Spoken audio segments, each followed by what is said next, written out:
Léo, un étudiant en design graphique de 19 ans, passait ses soirées à scroller sur les réseaux sociaux pour échapper à la monotonie de son quotidien. Un soir, il tomba sur le profil d'Emma, une photographe de 21 ans passionnée par les paysages urbains. Ses clichés, empreints d'émotion et de lumière, le captivèrent instantanément. Il osa lui envoyer un message: « Tes photos racontent des histoires. J'aimerais en savoir plus sur toi. » Intriguée par son approche sincère, Emma lui répondit. Les conversations s'enchaînèrent, passant des échanges légers aux confidences profondes. Ils découvrirent qu'ils partageaient les mêmes rêves, les mêmes doutes, et une passion commune pour l'art. Sans s'être jamais vus, ils tombèrent amoureux. Pendant 2 ans, Léo et Emma entretinrent une relation à distance, entre visioconférences, messages nocturnes et projets artistiques communs. Ils se soutenaient mutuellement. Emma encourageait Léo à exposer ses créations, tandis que Léo poussait Emma à publier son premier livre photo. Mais la distance finit par peser. Les incompréhensions s'accumulèrent, et un jour, ils décidèrent d'un commun accord de se séparer. « On a besoin de vivre notre vie, de grandir de notre côté, » dit Emma, les larmes aux yeux. Léo acquiesça, le cœur lourd. Après la rupture, Léo plongea dans son travail.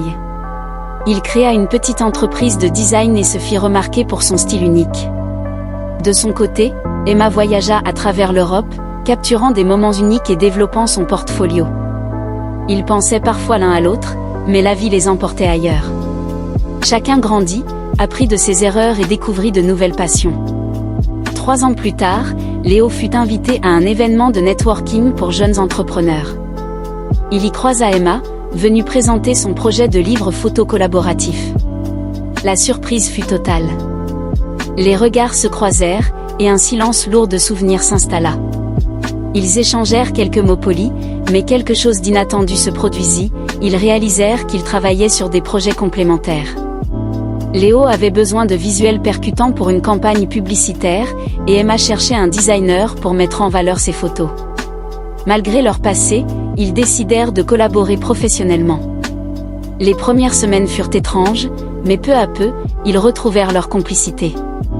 Ils se rendirent compte qu'ils avaient mûri et que leur séparation leur avait permis de devenir de meilleures versions d'eux-mêmes. Ensemble, ils créèrent une entreprise qui mélangeait design et photographie, avec une vision artistique unique. Leur premier projet, une campagne pour une marque éco-responsable, fut un succès retentissant.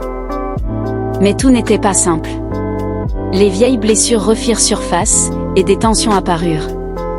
Léo et Emma durent apprendre à communiquer, à se faire confiance et à séparer leur histoire personnelle de leur travail. Un jour, lors d'une dispute, Emma lui dit « On ne peut pas effacer le passé, mais on peut choisir ce qu'on en fait. » Ces mots marquèrent un tournant. Ils décidèrent de tout donner à leur entreprise, tout en restant honnêtes sur leurs sentiments. Leur entreprise devint une référence dans le monde du design et de la photographie. Ils furent invités à des conférences, interviewés dans des magazines, et leur histoire inspira des milliers de jeunes entrepreneurs.